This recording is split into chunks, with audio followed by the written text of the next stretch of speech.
tardes, amigos todos.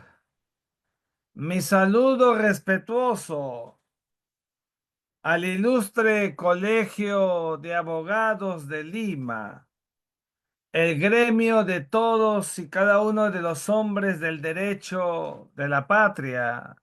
Mi saludo a todos los agremiados, a todos los abogados, a las autoridades del colegio, al señor decano.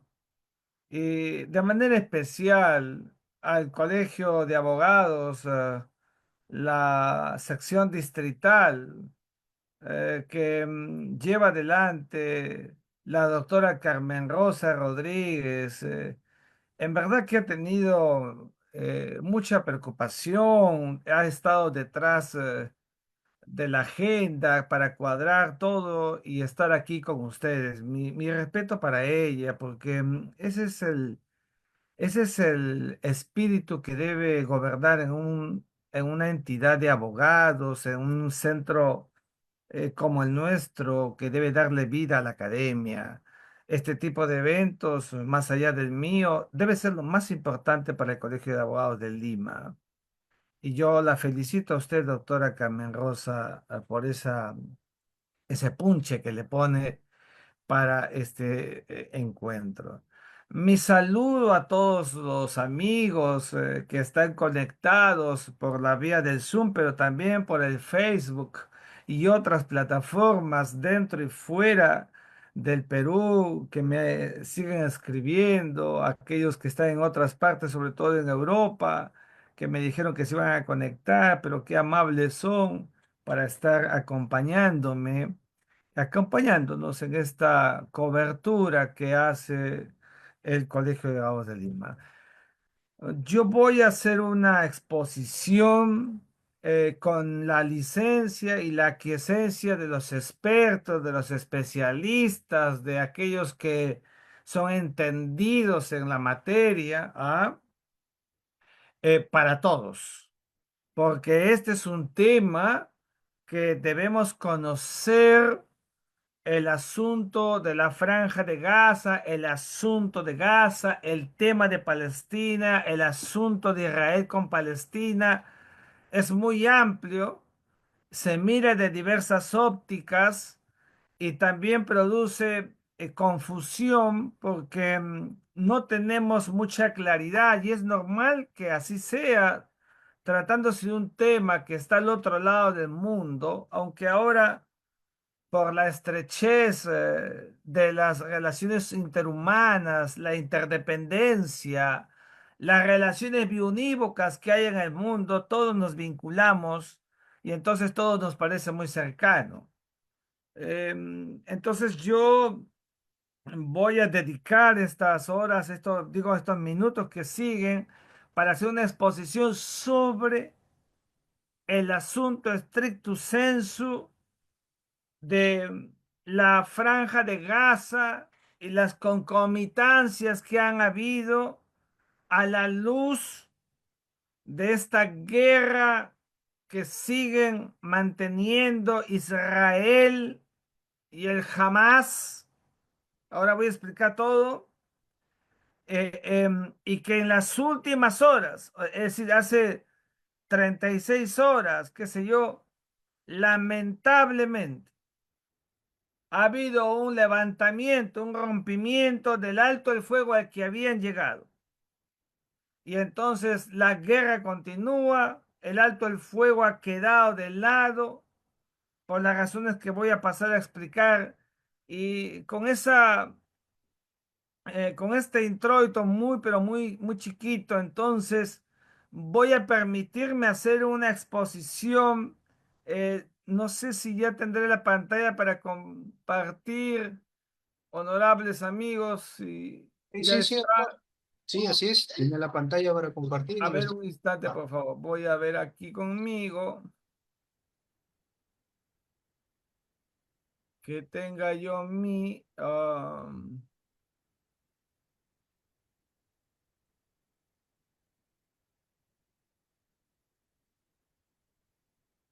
y entonces yo ya tengo el mío y vamos a ver ahora. aquí con ustedes. Ahí está. Em, Quisiera consultar si ustedes ven Sí, mi, mi sí, PPT, si lo pueden ver, en fin, y voy a ampliarlo para que se vea mejor. ¿Se puede ver? Sí. sí, sí, doctor, sí, sí, he observado. Muchas gracias. Entonces, voy a comenzar la exposición. Voy a usar dos ángulos para acercarnos al tema que se me ha presentado en esta ocasión, que es el asunto, el problema entre Israel y el Hamas por Gaza, territorio palestino del sur meridional pegado a Egipto, pero es territorio de Palestina, Gaza, los gazatíes habitantes palestinos de esa parte, y la propuesta que ha formulado recientemente el presidente de los Estados Unidos, Donald Trump, a propósito de su segunda llegada a la Casa Blanca, una propuesta que ha causado alboroto. Y lógico que tiene que causar alboroto, porque es una propuesta, ya ustedes van a ver en el desarrollo, que tiene sus complejidades y yo diría, quizá podría hasta adelantar el resultado, pero es una propuesta que no tiene pies ni cabeza, así de sencillo. Pero vamos a hacer el desarrollo y creo que ustedes se merecen una rápida mirada histórica, porque cómo comienza todo este asunto asociado a Gaza, y por eso pedí la licencia para que aquellos que son expertos, especialistas, me permitan hacerlo más extensivo para todos aquellos que están involucrados con interés social, académico, interés ciudadano, por lo que estamos viendo en el Medio Oriente en estos momentos. Entonces, eh, decir que el problema entre Israel y Palestina, que no es un problema viejo, antiguo, milenario, como algunos creen, no, este es un problema que tiene data en miles y miles de años, siglos tras siglos. No, no es verdad, no es verdad. El problema entre Israel y Palestina puede tener 75, 78 años y no más que ese stricto sensu. El tiempo que tiene correlación con la creación de las Naciones Unidas en 1945 y luego lo que vimos ulteriormente. Pero hay un pasado, es evidente que sí. Y creo que, no obstante que yo no voy a entrar a ver el tema de fondo, subrayo, no voy a ver el tema de fondo entre Israel y Palestina cuanto quisiera, pero el tiempo del que dispongo, del que con la quiesencia del Colegio de Abogados cuento, no me va a permitir hacer el desarrollo del problema en sí. Voy a hablar de Gaza. Gaza no es el problema central de Palestina con Israel, es uno de los problemas, sí señor, de los más importantes, de los que son el parte del núcleo duro del asunto, sí, pero no es todo el problema. Por eso quiero subrayar al comenzar mi exposición en esta hermosa tarde que todavía nos da luz. Aquí a mi biblioteca se la da siempre, porque en esta casa hay mucha luz. ¿Ah? Decir que el problema entre Israel y Palestina siempre será el asunto mayor, el asunto de fondo, el asunto definitivo, el asunto final, el asunto que si acaso no se resuelve, nunca habrá paz entre Israel y Palestina. Y que me escuchen los buenos amigos que tenemos en el Medio Oriente y otras partes del mundo árabe, mundo africano, del mundo asiático, europeo. No habrá tranquilidad para el Medio Oriente, que sigue siendo el espacio más convulso del planeta o uno de los más convulsos del planeta con evidente notoriedad en el sistema internacional. Entonces, hablaremos de Gaza, pero cuidado que el asunto de Israel y Palestina es mayor y es de fondo y es evidentemente el problema central que deberá ser resuelto en su momento. Sin embargo, nos referimos a Palestina, que tiene un problema con Israel. Bueno, Palestina sola, dejamos a Israel un instante, lo dejamos. Palestina como tal, el pueblo árabe, el pueblo que habita la región de la Palestina, el pueblo que habita el territorio de la Palestina, así como está en el Evangelio, así como está en la Biblia. Y también, por supuesto, mentado el pueblo de Judea. Los dos pueblos allí están en la Biblia. Históricamente allí están los dos. Bueno, el pueblo de Palestina comprende en términos jurídico-políticos, siempre pensando en que Palestina es un estado. Yo no lo puedo ver de otra manera. Palestina es un estado, una sociedad jurídicamente organizada, que es verdad que no es parte, no es miembro pleno de las Naciones Unidas, eso es verdad, y también es verdad que debe serlo, que es miembro observador y que es un contrasentido que en el siglo XXI no lo sea. ¿Ah? Bueno, esa Palestina que para más de 135 países ese estado, entre ellos el Perú, ¿ah? Palestina comprende la región de Cisjordania y la Franja de Gaza. Ahí está, miren ustedes. Cisjordania al norte y la Franja de Gaza al sur. Vean ustedes el mapa que les he puesto aquí, que es un poco lo que nos puede delimitar. Con mi flechita le quiero preguntar al coordinador si cuando muevo mi cursor ustedes lo ven. Sí, doctor, sí lo Ya. llevamos al... Entonces, Franja de Gaza y aquí está la Franja de Gaza, perdón, Cisjordania y la Franja de Gaza. Cisjordania, la Franja de Gaza. Están separadas. Lo que está aquí es Israel. Todo esto es Israel. Este territorio de Israel. Toda esta zona la conozco. La he caminado, he viajado por todo el Sinaí, he cruzado toda la Franja de Gaza, he cruzado por Rafa, he llegado a Egipto, conozco toda la zona muy bien la conozco.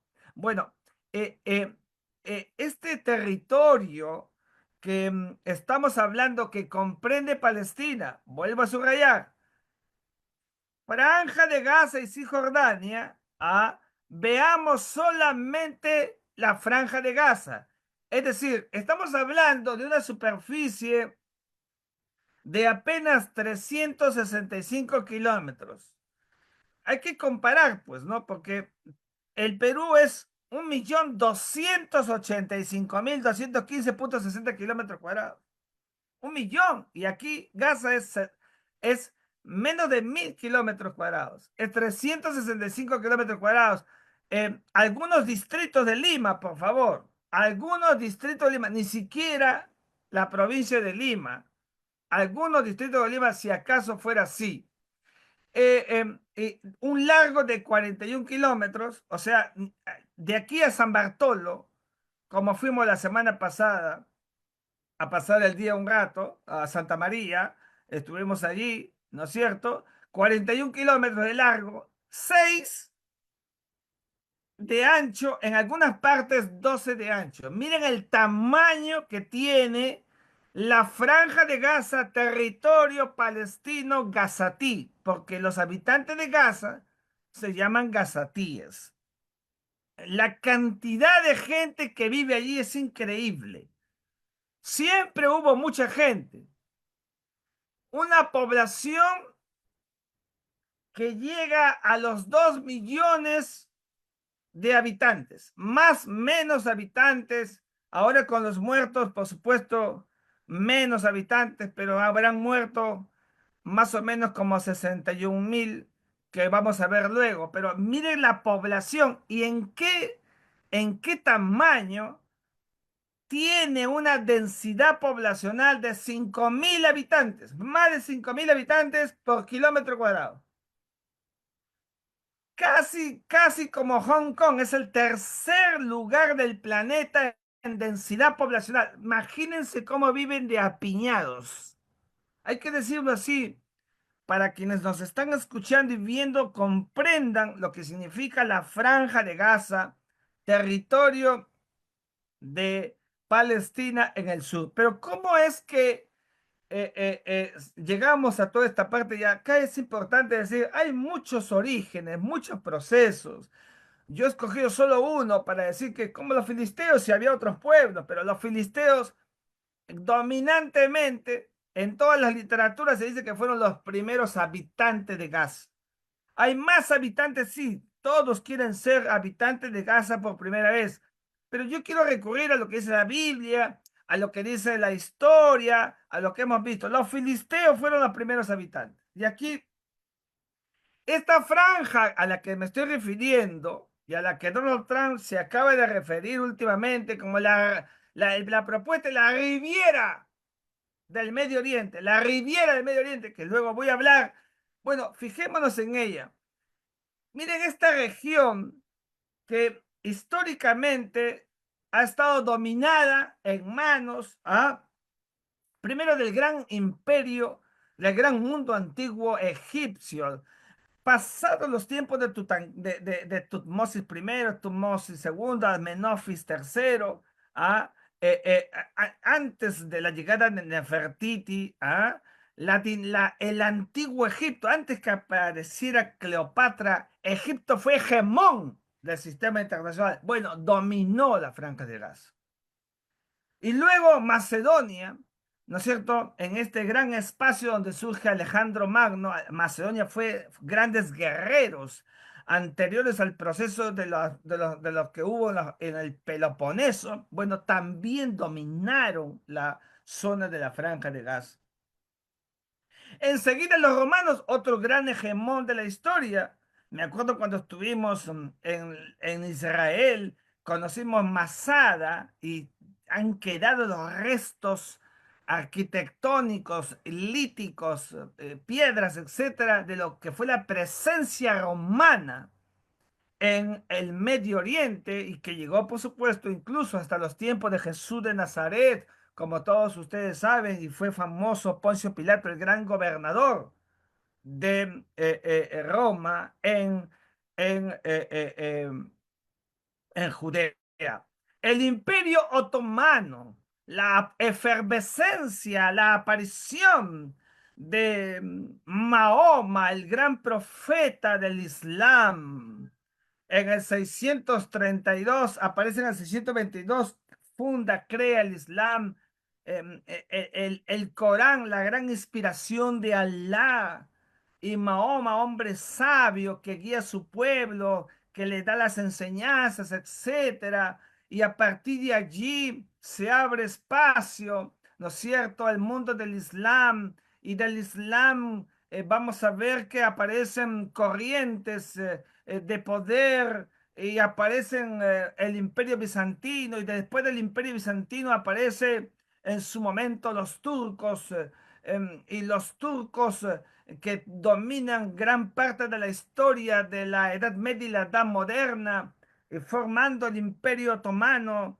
Estambul, Constantinopla, y todo ese proceso llega este gran imperio otomano hasta el siglo XX, 1917, o sea, hace poco, algo más de 108 años, el Imperio Otomano estaba al frente de Gaza y luego ya desaparece pues el Imperio Otomano, como ustedes saben, luego de la Primera Guerra Mundial.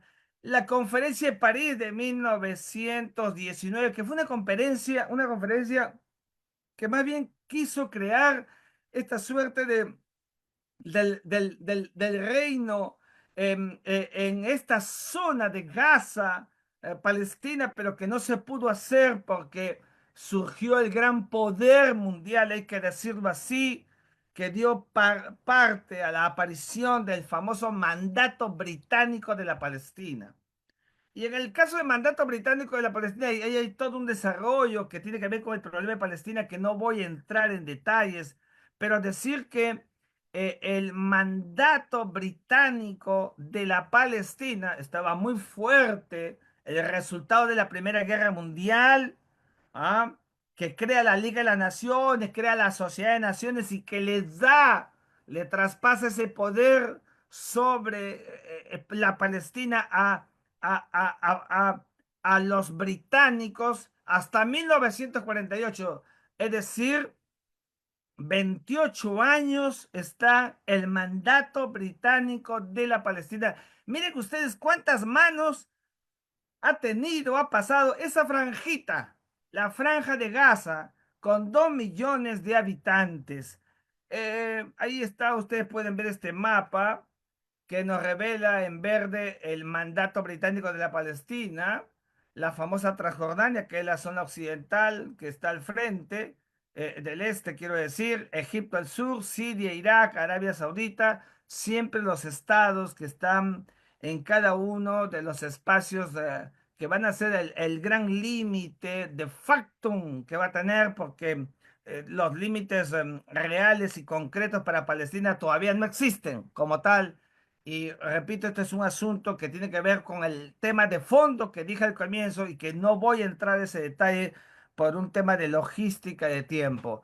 Ahora, es importante que termine la Primera Guerra Mundial, fracasa la Liga de las Naciones, viene la fuerza motora de Adolfo Hitler, el Tercer Reich, se hace el gran poder, se produce la Segunda Guerra Mundial, ya sabemos cómo acaba, y al acabar la Segunda Guerra Mundial, al surgir las Naciones Unidas en reemplazo de la Liga de las Naciones, entonces ese expediente del mandato británico de la Palestina va a pasar de la Liga de las Naciones desaparecida a las Naciones Unidas. El expediente lo tiene Naciones Unidas, el expediente Palestina que incluye Gaza, que es uno de los territorios que acabo de referir, pasa a manos de las Naciones Unidas. Y acá yo quiero recordar en 1947, recuerdo mucho esas tertulias con café en que yo iba a la casa del embajador Arturo García García, que fue canciller del Perú. Yo estaba bastante chico, bastante jovencito, y le iba llevando la revista peruana de Derecho Internacional. Me contaba de las hazañas, de la participación de su padre, Arturo García Salazar, canciller del Perú, que fue parte de la famosa, archifamosa comisión de Huskop, una comisión que fue instruida por las Naciones Unidas para que un grupo selecto de científicos del derecho, de la politología, de la geopolítica, hiciera un viaje in loco, viajaran hasta el territorio de la Palestina, así se llamaba, por favor, ¿ah? Para viajar hasta la Palestina, miraran el escenario y evacuaron un informe. Y en ese informe dijeran qué vamos a hacer con la Palestina, con esa región hermosa, histórica, donde además está, ¿no es cierto?, la ciudad antigua de Jerusalén y donde es el centro, epicentro de las tres más grandes religiones del mundo, el judaísmo. El judaísmo, ahí está el muro de los lamentos, el cristianismo, el Santo Sepulcro y el Domo de la Roca, el monte del templo donde está el lugar sagrado, el tercer lugar sagrado del mundo árabe, del Islam, del mundo islámico, porque de allí partió en un caballo alado Mahoma a los cielos. Pero mire la belleza de la historia para refrescarnos estos tres momentos para las tres religiones monoteístas, cada una de ellas en aparecer tal como las he mencionado y que merecen el mayor de nuestros respetos, porque desde la visión ecuménica todas llegan a Dios, al mismo Dios, al que todos nos debemos, todas, todas, todas. Bueno, esta comisión llegó a evacuar un informe con el embajador Arturo García Salazar, que acabo de referir, y ese informe se tradujo en la recomendación de la creación de dos estados. El estado de, ahí está, miren ustedes este plan de las Naciones Unidas, miren este mapita bonito, ¿ah? Que he conseguido para la partición de Palestina. ¿Ah? Vean ustedes el Estado árabe marroncito, marrón. Aquí está la franja de Gaza. Y esta zona de aquí, que no es la franja de Gaza, que es Israel, les cuento que cuando yo volví de Egipto, no pudimos entrar por Rafa y entramos por Taba, que está aquí abajo. Qué zona tan hermosa, tan bella, no se pueden imaginar ustedes.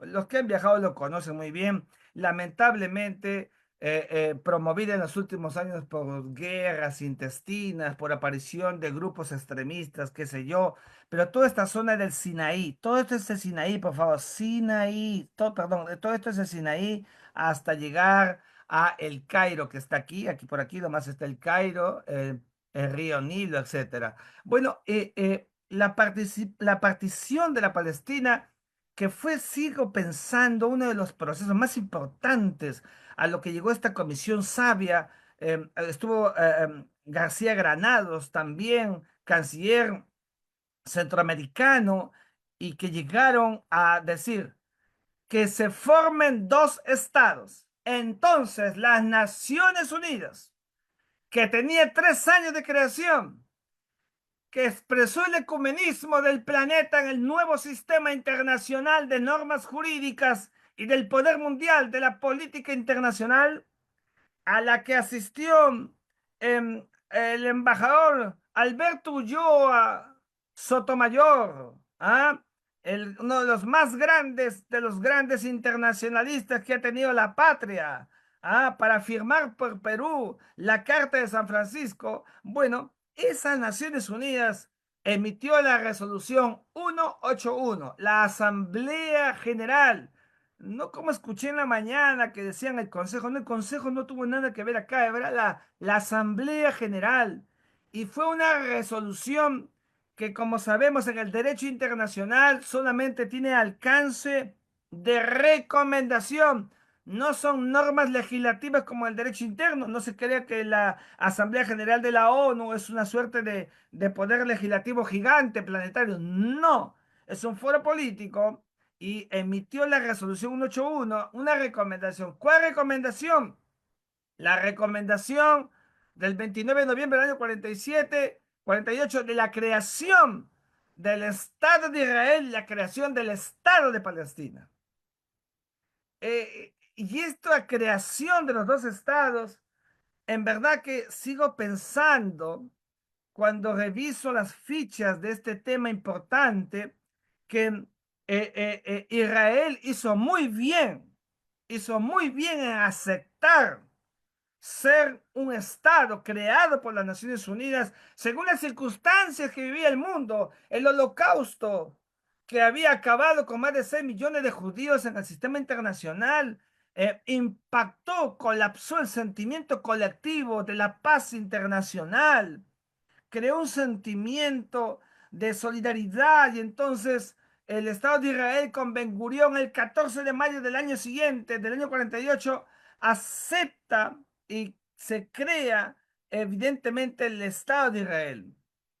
Palestina no acepta, los considera exógenos, intrusos, y es verdad en el sentido que cuando estamos en el año 47-48, por favor, peguémonos siempre a la verdad sin apasionamiento. Los internacionalistas, los hombres del derecho, no debemos ponernos camisetas, sino la camiseta del derecho, creer en las normas jurídicas y en la historia. había más palestinos, o sea, había más árabes que judíos. Esa es una gran verdad. Y eso no significa que porque haya habido más árabes que judíos, entonces era un territorio solamente de árabes. No, eso no es cierto.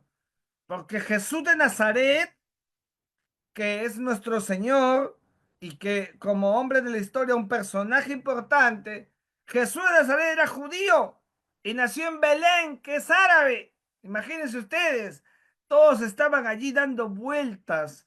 Y es lo que siempre digo a los árabes y a los judíos que tengo por amigos, no más ni menos a uno que otro, no, como ustedes van a ver, siendo lo más juicioso posible.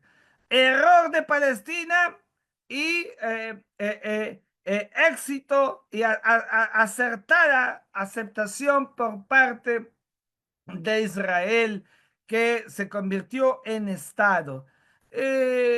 Sin embargo, el pueblo palestino no aceptaron, por supuesto, se pusieron en armas, le declararon la guerra a Israel el mismo día. Al día siguiente se plegaron más países árabes, Jordania, el propio Egipto, cierran filas contra Israel y se crea una relación conflictual. Esta circunstancia, ojo por favor, aquí comienza el asunto. Y aquí yo incluso dejo el problema general para entrar un poco al problema específico que hoy día nos compete tocar. Y es que cuando se produce la guerra que le declara Palestina, el mundo árabe en general, a Israel, Gaza ya está bajo control de Egipto, bajo control de Egipto. Y entonces, claro, esto, ¿qué cosa va a producir? Que haya un desplazamiento, un desplazamiento. ¿Desplazamiento de qué? De árabes, de gazatíes, de árabes hacia la zona de Gaza, hacia Gaza, se desplazan hacia esa franja, se desplaza una enorme cantidad y entonces esa es la primera gran movilización entre 1948 y 1967. En 1967 se produce la denominada Guerra de los 6 días que todos conocemos, una guerra que Israel inicia contra el mundo árabe, sobre todo contra Palestina, pero fue al mundo árabe porque toma todo el Sinaí, una guerra que en pleno siglo XX, donde ya había normalizado la madurez del derecho internacional, la codificación del derecho internacional, donde las fuentes del derecho internacional establecidas en el artículo 38 del Estatuto de la Corte Internacional de Justicia ya habían fijado los parámetros de las relaciones internacionales entre estados, de la aparición del derecho internacional humanitario y de las normas de la guerra. Bueno, en ese contexto es que Israel tira al suelo el derecho internacional porque inicia una guerra fundado en un acto sin casus belli, sin casus belli, es decir, sin un motivo de guerra, sin una causa de guerra. No bastaba, como dice la doctrina del derecho internacional, no bastaba que hubiera, creo que me van a atacar, la advertencia. Este es el primer momento de la aparición de la guerra preventiva, luego desarrollada en la guerra de Irak por Estados Unidos de América, con ese famoso informe Tenet que nunca dijo que había armas químicas y que el otro, el tercero en aprender de esta guerra preventiva después de Estados Unidos en Irak ha sido Rusia, cuando ingresa en Ucrania, también sin casus belli, porque normalmente el casus belli es una razón sostenida, fundada en una respuesta militar que tiene subyacente en su origen a la legítima defensa. Pero nada de eso hubo. Sí, es verdad que había el sentimiento de la amenaza árabe, ¿cómo no? Eso es verdad, pero no estaba todo tenso, pero no era para dar ese zarpazo que lo dio desde la política internacional, desde los mecanismos de la seguridad y la defensa, desde la estrategia militar, y que fue en esos términos modelo, un ejercicio modelo, sincronizado por parte de Israel que lo ha llevado a partir de su momento a tener fama mundial como uno de los países que más y mejor ha desarrollado la estrategia militar, la seguridad y la defensa, qué sé yo, en todos estos aspectos que tiene que ver con el mundo de la seguridad internacional, la defensa y de la defensa. Bueno, ¿qué produjo esta guerra? La guerra de los 6 días, que todo el Sinaí cayera en control de Israel, todo el Sinaí en control de Israel. Y esto origina algo muy importante. Así como la guerra de los palestinos, del mundo árabe contra Israel en el 48, produjo que se movieran los árabes, produjo los refugiados, ¿ah? Aquí, con la atomización de todo el mundo del Sinaí por parte de Israel, los árabes son más desplazados todavía, son empujados todavía, son sacados de sus territorios, hay que decirlo. Entonces, eso origina que se afirmen los refugiados. Ya había surgido el ACNUR en 1951, el Alto Comisionado de las Naciones Unidas para los Refugiados, precisamente por la guerra que comento del año 48. Pero aquí, cuando empujan a los árabes, entonces al empujarlos, van avanzando los judíos, los colonos, aparecen los colonos. Yo he conocido las colonias, los asentamientos humanos, los asentamientos de los judíos, los he conocido en Israel. Y no son pues como aquí, esteras, no, no, no, llenas de dignidad, por supuesto, pero son lugares donde las gentes viven con una categoría de vida importante, con un buen modus vivendi y con una seguridad que Israel les profesa a través de sus Fuerzas Armadas. También hay que decirlo, también hay que decirlo. Bueno, pero allí vinieron los denominados territorios ocupados. ¿Por qué ocupados? Porque allí vivían árabes y son desplazados por Israel. Muy bien, han habido varias resoluciones de las Naciones Unidas, la 242 y otras más, diciéndole a Israel que desocupe, que no es correcto, que no es legal, que es nulo de toda nulidad, pero Israel no ha hecho caso porque es una recomendación, pues, es una recomendación, eso pasa y eso tiene el derecho internacional, donde las relaciones son planas o horizontales, donde no hay una autoridad central y donde solamente por excepcionalidad funcionan los mecanismos coactivos y coercitivos, que es el uso de la fuerza, el uso del poder internacional. Que esto evidentemente produce una sensación, una situación complicada, amorfa entre Israel y Palestina. Se abre la cancha y los demás países van arreglando sus problemas con Israel. Egipto firma la paz.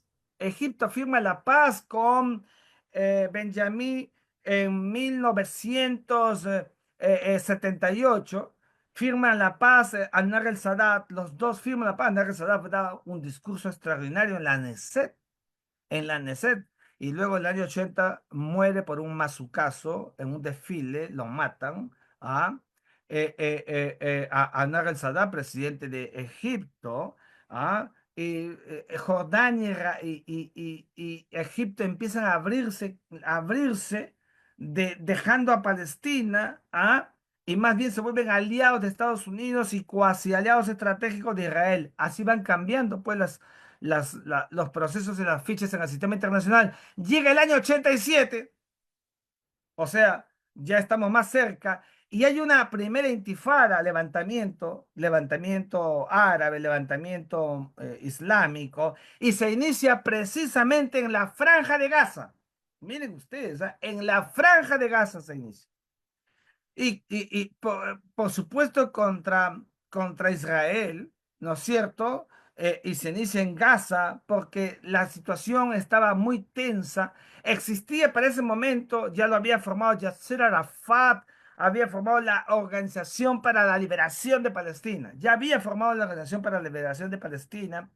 Y entonces, en ese contexto, inclusive tuvo su etapa extremista, hay que decirlo también, Al-Fatah, que era el grupo que lideraba Yasser Arafat y que controlaba a todo el mundo palestino. Bueno, esta primera intifada va a dar paso a un momento en que se puede llegar a la paz. Fue la mejor y mayor luz que hubo nunca antes y tampoco no he vuelto a ver. Los famosos acuerdos de Oslo aparecen las grandes figuras de Yitzhak Rabin, que había sido uno de los militares de los tiempos de la guerra de los 6 días, y el propio Yasser Arafat, ¿no es cierto?, reunidos allí con Bill Clinton, presidente de los Estados Unidos de América. Bueno, ¿qué pasa allí? En 1993, pues surge la Autoridad Nacional Palestina, es decir, de Organización para la Liberación de la Palestina, de Palestina como Movimiento de Liberación Nacional, sujeto del derecho internacional. Movimiento de Liberación Nacional pasa a la categoría de Autoridad Nacional Palestina y hoy día es Estado. O sea, ese es el proceso. Organización, autoridad, Estado. Bueno, cuando era autoridad, ahí está.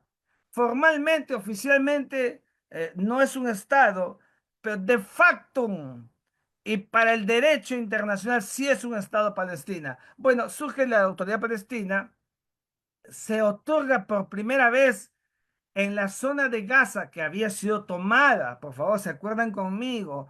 Por Israel durante la guerra de los 6 días, ya no está Egipto allí, ya está tomado. Bueno, hay una suerte de autonomía limitada, ciertas concesiones para Gaza y también una autonomía también parcial para la Cisjordania. Gaza y Cisjordania separadas, pero las dos una unidad palestina. Y entonces, claro, eh, eh, eh, surge una segunda intifada, matan a Isaac Rabin en 1995, 2 años después, luego fallece raramente, de verdad que raro, Yasser Arafat, algunos dicen que lo envenenaron, qué sé yo, pero muere y se acabaron los interlocutores válidos y aparece la segunda intifada.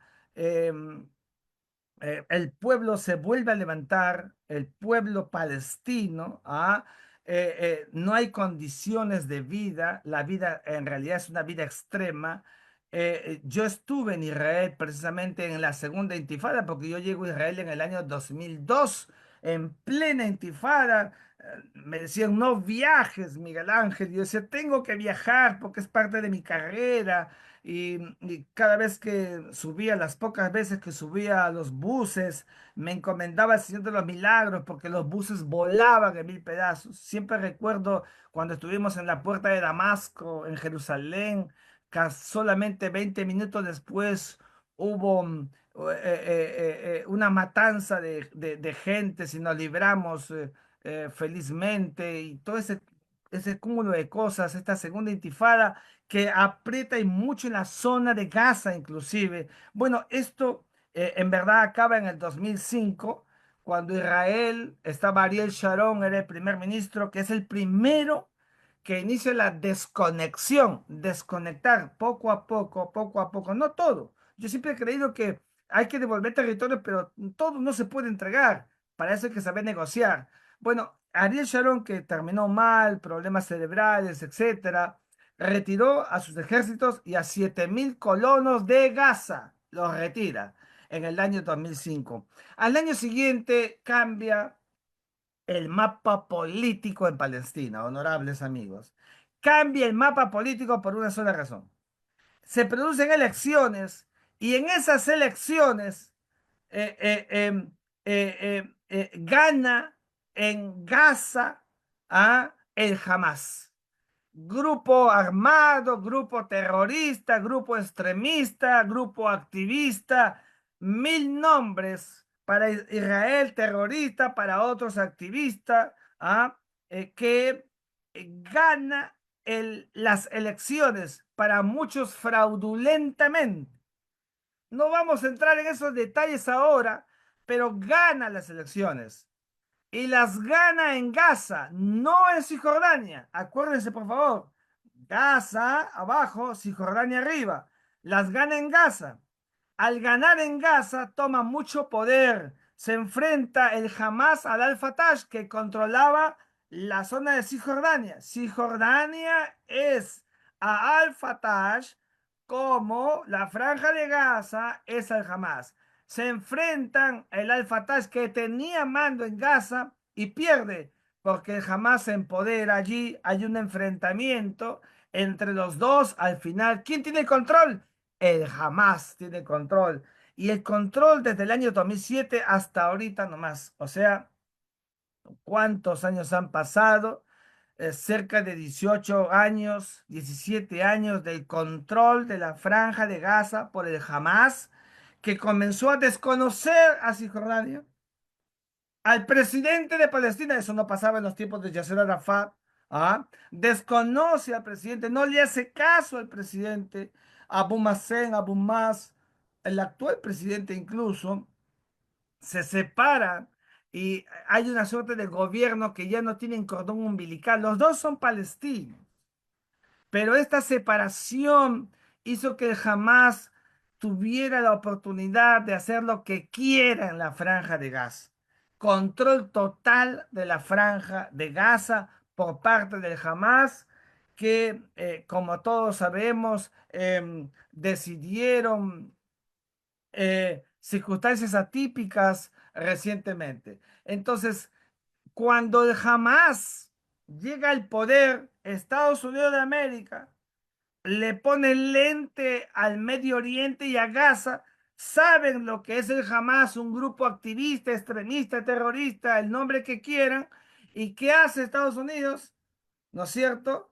Con su aliado estratégico natural en el Medio Oriente, que es Israel, y con su aliado, ¿no es cierto? Por la circunstancia, había caído, Anwar Sadat murió asesinado, como ya acabo de decir, Hosni Mubarak se produce su caída, viene un breve gobierno de Mursi, los hermanos musulmanes, que eran contrarios a la visión de Estados Unidos, por supuesto, estaban más ligados a los grupos radicales, y viene luego el general Al-Sisi, que está hoy día gobernando en Egipto, y entonces ese Egipto con Israel hacen lo que se llama un bloqueo continental contra Gaza.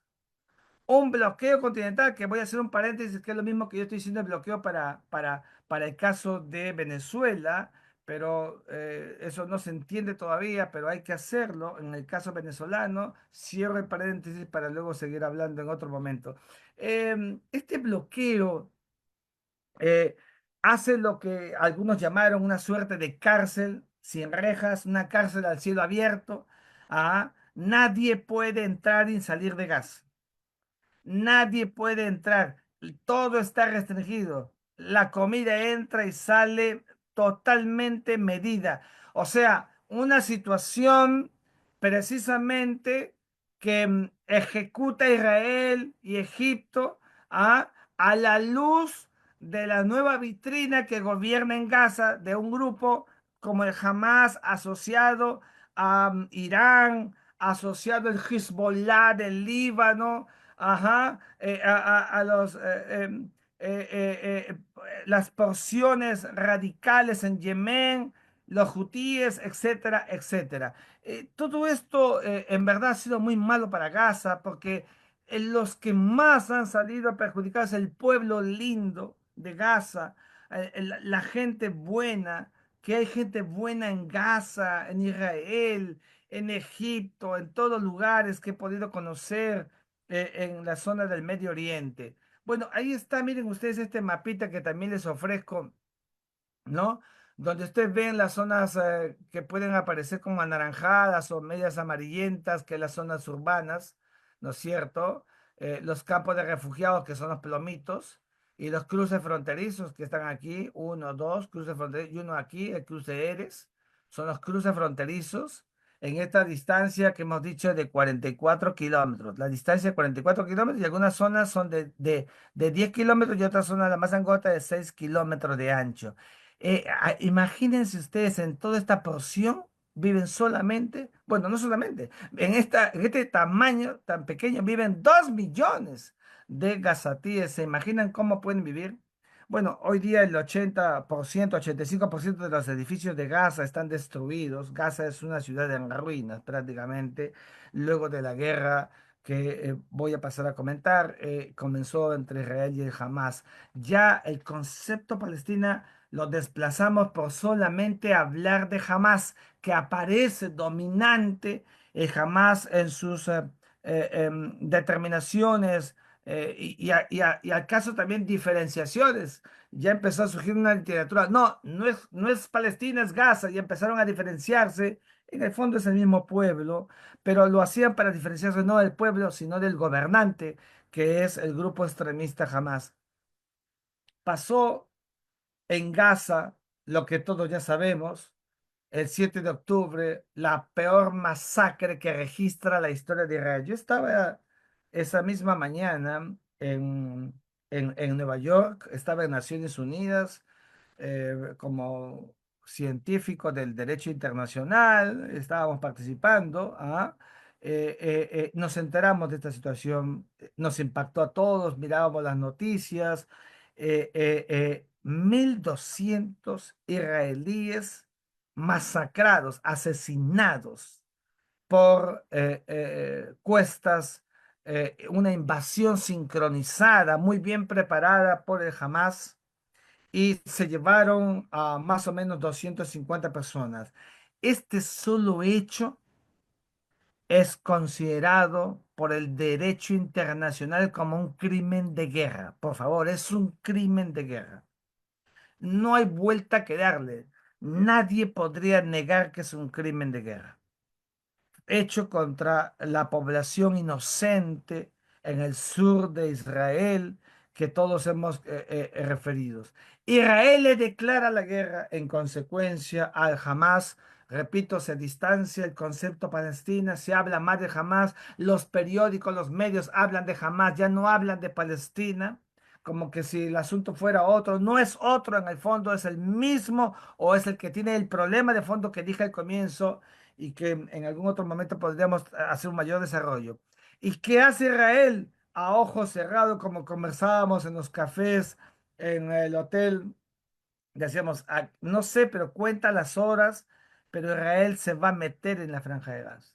No, que se va a meter en la franja de Gaza, señores, le decía yo, porque uno tiene que mirar la circunstancia que le pasó a Israel y entonces nada más que vimos la reacción de Israel. Israel reaccionó con la declaración, invade la franja de Gaza y esa invasión de la franja de Gaza ha originado a que el día de hoy se haya producido, fíjense las cifras que les traigo para el día de hoy, 61.700 muertos gazatíes, muertos por los bombardeos de Israel, los ataques de Israel a lugares civiles, y eso también es crimen de guerra, delito de crimen de guerra de acuerdo al derecho internacional, exactamente igual como la masacre del Hamas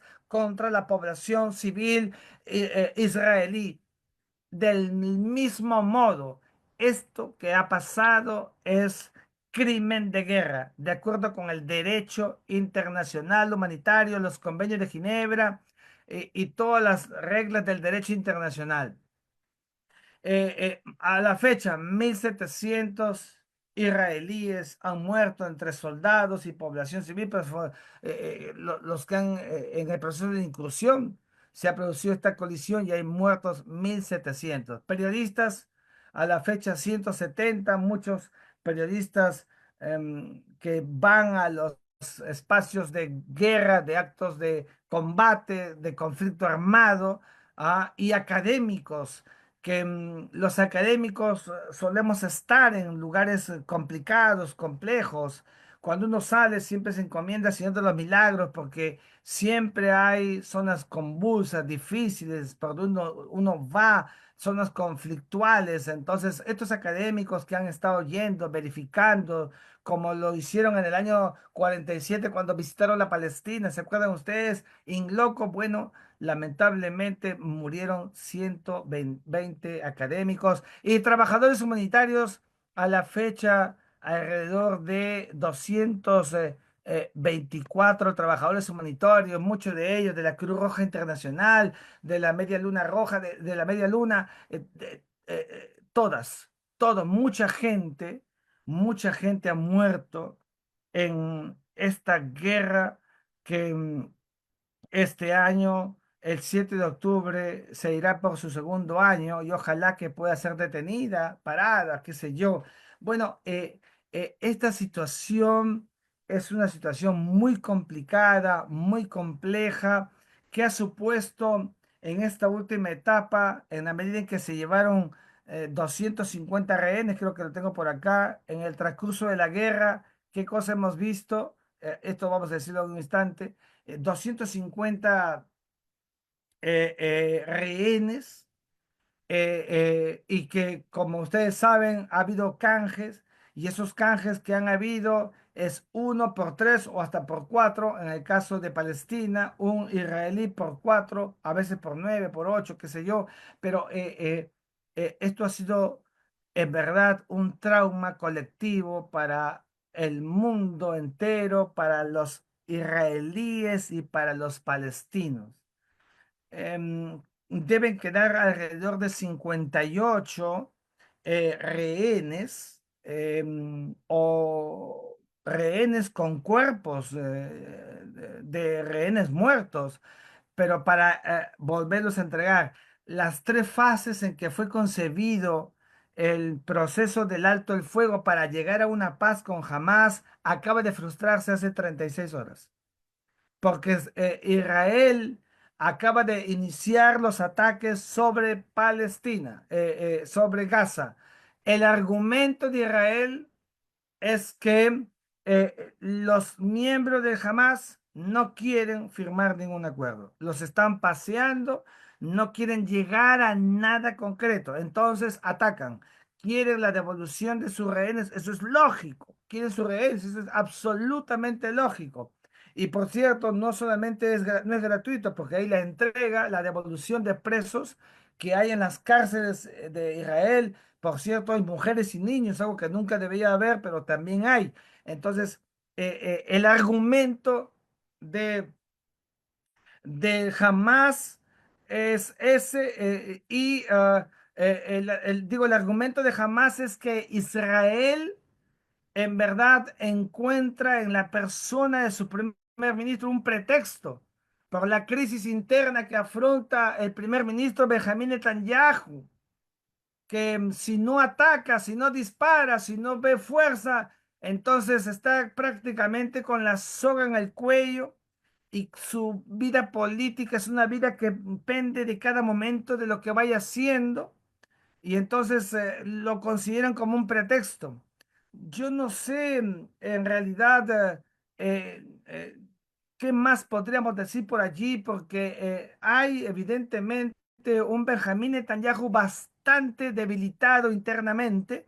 Ya mismo la gente sale a las calles de Israel para protestar contra el primer ministro. ¿Por qué es que ha bombardeado? ¿Por qué es que se ha reiniciado? Si lo que se quería era el canje para que la tercera fase se pueda cumplir en esto que ha sido esta guerra atroz que ha enfrentado a Hamas, a Israel contra Hamas. En el transcurso de la guerra, ¿qué cosa hemos visto? ¿Qué cosa es lo que ha estado pasando?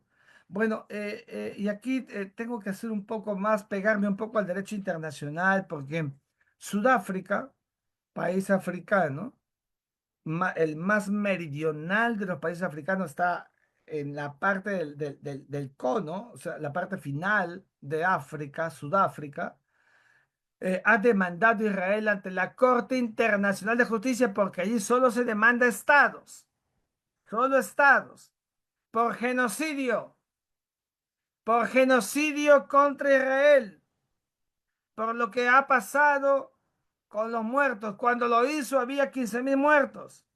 La segunda vez 20.000, la tercera vez 40.000 muertos. Ahora hay 60.000 muertos, 61.000 muertos por genocidio. Y yo quiero ser muy serio aquí. Escribí y seguiré escribiendo para decir que no hubo ni hay genocidio todavía. ¿Y por qué digo que todavía?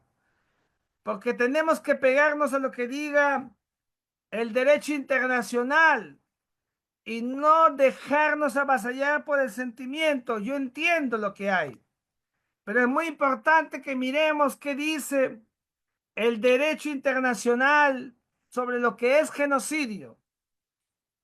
Voy a leer el Estatuto de Roma. El Estatuto de Roma, que es la carta constitutiva de la Corte Penal Internacional, la Corte punitiva que ha promovido la responsabilidad individual en el sistema internacional planetario y que dice que solamente pueden ser objeto de imputación objetiva ante la Corte Penal Internacional las personas, ya no los estados, las personas. Y las personas cuando acometen en el delito de genocidio, en el delito de crimen de guerra, en el delito de crimen de lesa humanidad o en el delito de agresión, cualquiera de esos cuatro delitos. Bueno, genocidio. ¿Qué cosa dice que es genocidio? Dice, genocidio, a los efectos del presente estatuto, se entenderá por genocidio cualquiera de los actos mencionados a continuación perpetrados con la intención de destrucción total o parcialmente a un grupo nacional, étnico, racial, religioso, como tal, matanza de miembro del grupo. O sea, la naturaleza de la tipicidad del genocidio es la intención de exterminio, adrede, deliberado. Es decir, para que haya genocidio, la intención de Israel debe ser aniquilar, desaparecer, que no nazcan más árabes gazatíes. Si ese fuera el temperamento de Israel, hace rato pues hubiera no matado 60.000, sino con la capacidad militar que tiene, hubiera bajado fácilmente la medio millón de gazatíes. No, no es ese el objeto. El objeto de Israel es eliminar a los miembros de Hamas.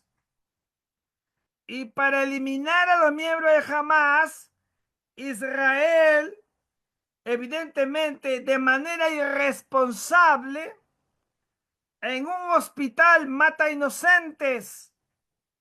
Entonces, si hay 4 miembros del Hamas en un hospital lleno de enfermos, médicos, pacientes, etcétera, los mata a todos.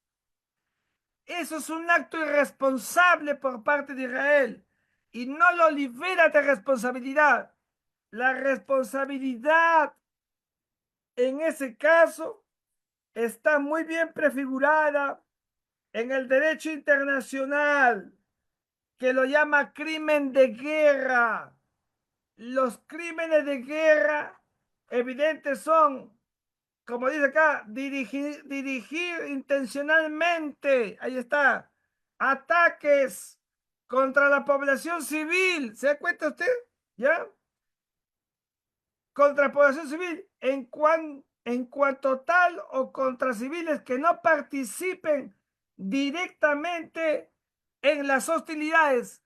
Estatuto de Roma. Por eso es que no es que Israel, porque no comete genocidio, esté libre de genocidio, de responsabilidad. No, tiene responsabilidad por crimen de guerra, señores, y no por genocidio.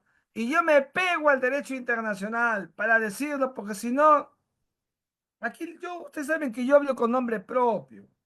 Pero el otro día vi una conferencia en Trujillo, genocidio atrás. el sociólogo Farid Cajat estaba hablando y hablaba de genocidio. Toda la sesión fue genocidio, genocidio, genocidio. Por el amor de Dios, yo comprendo porque no es hombre del derecho, no es abogado, yo lo comprendo, pero hay que tener mucho cuidado al decir la palabra exacta para no salirnos del orden jurídico que nos dice la regla que tenemos que referir. No estamos diciendo que no haya responsabilidad. Y ahí está, cuando yo escribí una columna, dije, no hay genocidio, fue mi razonamiento jurídico que hago acá en esta biblioteca. Y al poco tiempo salió la decisión de la Corte. La Corte Internacional de Justicia emitió una medida provisional. Y miren lo que dijo la Corte Internacional de Justicia. O sea, 16 capos del derecho internacional. ¿Qué dijeron? ¿Qué dijeron? Ahí está. Ordena, ¿qué ordenó la Corte?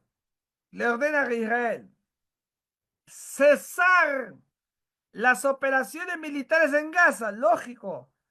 Hay un abuso por parte de Israel, ¿cómo no?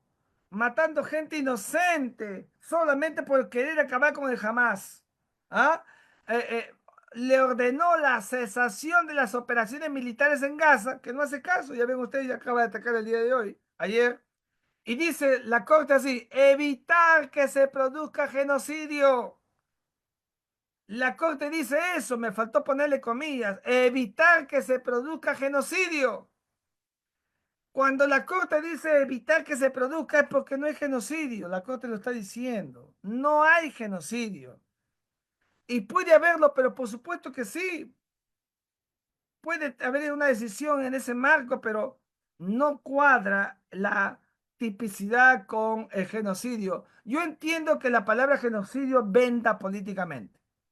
Donde vayan en cualquier plaza del mundo, genocidio, genocidio. Todo el mundo habla de genocidio, pero eso yo no se lo puedo aceptar a un hombre del derecho, a un sociólogo, a un analista internacional, bueno, pero un hombre del derecho tiene que hablar como corresponde, no cuadra en la tipicidad, pero no, repito, no lo libera de responsabilidad de Israel porque es un abuso y es un crimen de guerra que comete Israel contra el santificado pueblo de Gaza. Y entonces, claro, eso es en el marco de la Corte Internacional de Justicia, pero también en la Corte Penal Internacional, Benjamín Netanyahu, persona, allí sí, la Corte Penal Internacional, persona, que no tiene nada que ver con la Corte Internacional de Justicia, ¿ah? La Corte ha dicho que él y Mohamed Deif, o sea, el jefe del brazo armado de Hamas, los dos han sido, ¿no es cierto? Se ha pedido su arresto, el arresto de los dos por crimen de guerra, porque eso es lo que evidentemente fueron objeto de imputaciones, fueron denunciados, el fiscal general los denunció y ahora el tribunal decidió su detención. O sea que sobre Benjamín Netanyahu no hay orden de detención. Digo, no hay denuncia, hay más que eso, hay orden de detención, de arresto, como exactamente acaba de pasar a Rodrigo Duterte, el expresidente de Filipinas, que hoy se encuentra en la Corte Penal Internacional, donde es sometido a su juzgamiento por delitos de lesa humanidad, en el caso de él es de lesa humanidad, que se habrían cometido durante su mandato como presidente, cuando llevó adelante una campaña contra temas de drogas y murió mucha gente asociada a drogas. Es un asunto que no vamos a tocar ahora, pero eso es lo que ha pasado. Y así está el asunto en stricto sensu en relación a Gaza, con lo que estamos hablando por estas imputaciones objetivas en el marco de la Corte Internacional de Justicia y de la Corte Penal Internacional. Ahora, ¿qué ha hecho Donald Trump? Donald Trump, 47º presidente de los Estados Unidos de América, ¿ah? Por segunda vez presidente, y acuérdense de mí, sin que sea Nostradamus, va a enmendar la Constitución de los Estados Unidos y se va a un tercer mandato. Acuérdense de mí, acuérdense de mí. Me puedo equivocar, pues, pero yo soy de los que dice, ¿eh? De los que dice.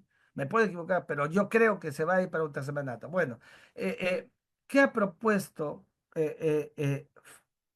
Ha propuesto la creación, esto es absolutamente descabellado, ¿no? La creación de una riviera, o sea, un lugar pues de olas, ¿no? De playa, ¿no? Lindo de verano, ¿no? Lleno digamos, de una vida playera, urbanístico, eh, como para ir a veranear, como para ir a pasarla bien, como para que tenga desarrollo turístico, qué sé yo, en, en Gaza. O sea, es el lugar donde viven los gazatíes, que tiene un montón de muertos producto de los bombardeos. Ahí lo que quiere la propuesta del presidente de Estados Unidos es formar la Riviera de Medio Oriente. Así la llamado, la Riviera de Medio Oriente. Yo lo estoy desarrollando ahora porque me han pedido que hable de la Riviera del Medio Oriente, pero la verdad, en el fondo, yo sigo pensando que ni siquiera Donald Trump se atrevería a ponerlo en el desarrollo porque eso no lo quiere nadie. Y así está, efectivamente, ¿no? La propuesta de el gobierno de los Estados Unidos de América republicano es, primero, que el espacio de Gaza que ya comenté sea controlado por Estados Unidos de América. ¿Se imaginan ustedes? O sea, jamás habrá tres veces más, jamás en la zona de la Franja de Gaza. Los que conocemos la zona sabemos perfectamente que cuando hay una porción militar exógena, nada lo va a cambiar. Allí va a surgir casi como estado de naturaleza una reticencia con mecanismos de subversión o de extremismo, lo que el nombre que quieran. Bueno, Estados Unidos cree y considera que debe haber allí una presencia de dominio completo bajo el control de Estados Unidos. Segundo, que los gazatíes se vayan, salgan de allí y sean desplazados, ¿no es cierto? Reubicados, relocalizados, ¿no es cierto?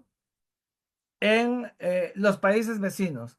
O sea, Egipto, que Egipto ha dicho que no los va a recibir.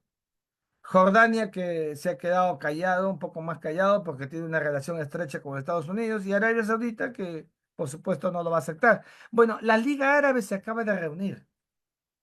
La Liga Árabe acaba de decir directamente rechazo a la pretensión de la Riviera del Medio Oriente, que es un rechazo mundial, además, es un rechazo mundial, porque la Liga Árabe ha dicho, todo debe estar en manos de los gazatíes, de los árabes, y hecho por árabes, y los propios árabes deben apoyar y coadyuvar. Yo sigo diciendo, como creo que dije ayer, anteayer, en una reunión pequeña, bueno, que haya por lo menos, ya que no hay un panarabismo en favor de Gaza. O sea, esa unidad árabe que no había antes, que había antes y que hoy no existe, por la unidad de Gaza, por el sentimiento, por este vaso comunicante ancestral, biounívoco que une a los pueblos, a los árabes, a través de la historia. Bueno, ellos han cerrado fila, la Liga Árabe, que es el foro político más importante del mundo árabe, ¿ah? Que no solamente son los árabes del Medio Oriente, también los árabes de África del Norte, donde están Marruecos, donde está Argelia, donde está Mauritania, donde está Túnez, donde está Libia, donde está Egipto, etcétera, etcétera. Bueno, han dicho que de ninguna manera que esto debe pasar por lo que estamos refiriendo y diciendo. En consecuencia, el problema de Gaza, en verdad, honorables amigos, es un problema que está atado al de Palestina, como ustedes han visto. Está atado de manera concomitante. No habrá problema el problema de Gaza no se va a solucionar en tanto no exista una verdadera dosis de buena voluntad para llegar a un acuerdo donde el Hamas entienda que debe dar paso a una etapa distinta. Se le están muriendo todos sus grandes cuadros, sus jefes, sus líderes. Tiene que entender que el mundo ha cambiado, que no pueden seguir en esas circunstancias. Y Israel, que ha vivido siempre bajo la amenaza de la extinción del Estado de Israel, como lo dice la Constitución de Irán y otros lados, deberá entender que no puede estar viviendo bajo la respuesta coactiva, coercitiva, que de siempre como la de las últimas horas. Y hay que entender que este problema de Gaza está unido a uno mayor, más grande, que es el problema de Palestina con Israel, que es el problema de fondo al que me he referido. Entonces, yo creo que eh, eh, antes que mirar el problema de fondo entre Israel y Palestina, que ya es necesario abordar, será después de alcanzar el alto el fuego, necesario que se pueda lograr esta unidad del mundo árabe, la unidad del Palestina, la unidad palestina, es decir, la de Cisjordania con la de la Franja de Gaza, en una sola unidad, donde haya un solo líder, donde Abu Mazen o el que fuera tenga control político, como corresponde, como era en los tiempos de Yasser Arafat, y no dos espacios que cada uno anda por su lado. Una vez que se haya conseguido esa unidad palestina, entonces recién podrán sentarse en una mesa con nuevos interlocutores válidos, que no creo que sea Benjamín Netanyahu y no creo que sea Abu Mazen.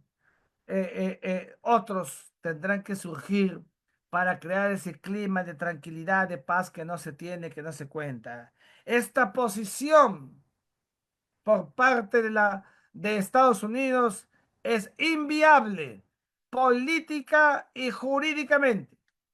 No es posible políticamente. No se puede tomar decisiones sobre otro estado, sobre otra gente. No se puede decidir sobre el destino. No hay derecho internacional que lo acepte. El derecho internacional contemporáneo, que es el derecho internacional de la libertad, que es el derecho internacional que consagra la soberanía del Estado. No hay forma. Palestina es soberana. No tiene fronteras definidas, pero no por ella. Debe tenerlas, pero tiene una soberanía y esa soberanía tiene que ser respetada. Y a través de la historia, palestinos como judíos, como israelíes, han estado siempre de uno y otro lado, dominados, perseguidos, qué sé yo, todo eso tiene que acabar. No es inteligente para la sociedad internacional vivir como están hasta ahora, con esta suerte de contrapoderes sobre un espacio que necesita paz, quietud. No es un problema religioso.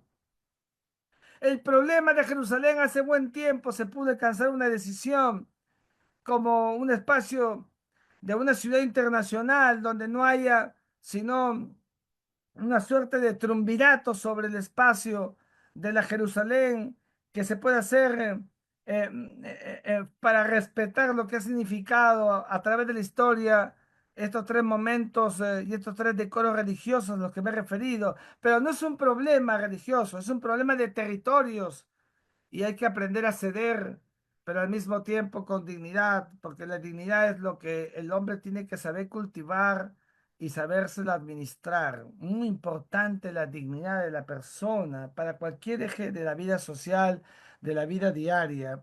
Y creo que los palestinos como los israelíes tienen mucha dignidad como para ser tolerantes mutuamente unos a otros.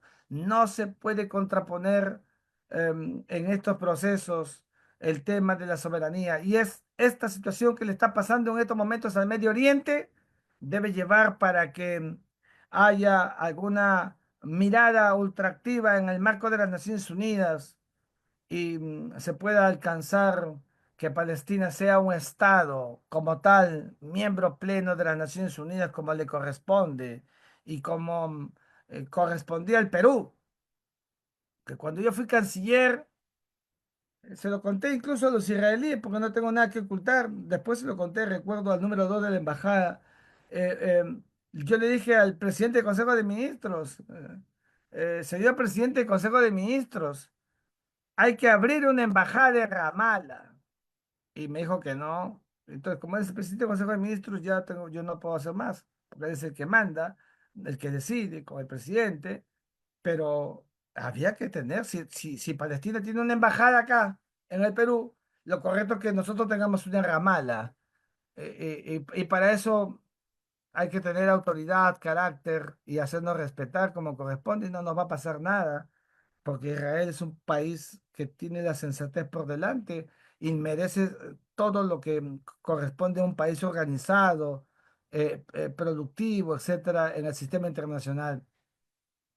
Todo esto que ha hecho Donald Trump en verdad es contrario al sistema westfaliano contemporáneo, respeto de fronteras. ¿Qué fronteras se respetan con una riviera en la zona del Medio Oriente? El sistema westfaliano dice que las fronteras son impolutas, las fronteras son inviolables, el principio de soberanía del Estado, el principio de no agresión, el principio de no intromisión en los asuntos internos. Todo eso es westfaliano, por favor, westfaliano. La paz de Westfalia de 1648 que le puso punto final a la guerra de los 30 años. Todo lo que hace Donald Trump en este asunto específico es contra el sistema westfaliano. Y yo creo que Donald Trump lo ha dicho, hasta podría pensar que lo ha querido decir estratégicamente para ver cómo pulsea el mundo, pero esto no tiene pies ni cabeza. Eh, Va a producir una mayor polarización. Si ya el Medio Oriente de por sí es convulso, ¿se imaginan ustedes arrancar a la gente, a 2 millones, llevarlos a otro lugar para que vivan seguros? Nadie puede vivir seguro sino antes feliz, y nadie vive mejor y feliz que no es acaso en su propio pueblo, su propia casa, su propia tierra. Y eso debe de ser comprendido siempre in extenso por los pueblos de la sociedad internacional. La paz permanente de Medio Oriente pasa por el arreglo definitivo entre Israel y Palestina. Ahí está la verdadera paz.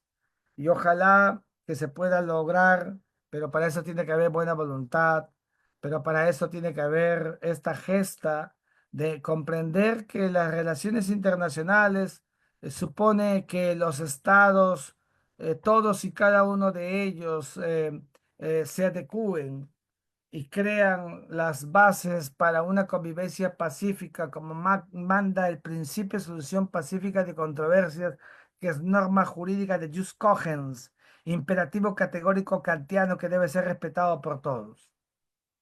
Creo finalmente que el tema de Israel y Hamas requiere el auxilio de todos para que vuelva la tolerancia y se pueda alcanzar el alto del fuego. Es el primer camino. El alto del fuego es el primer camino para la paz, igual que Ucrania con Rusia. El primer camino es el alto del fuego, para que se pueda llegar a una paz que produzca una mayor entre Israel y Palestina. Mucha sensatez, mucha sensatez en los actores políticos.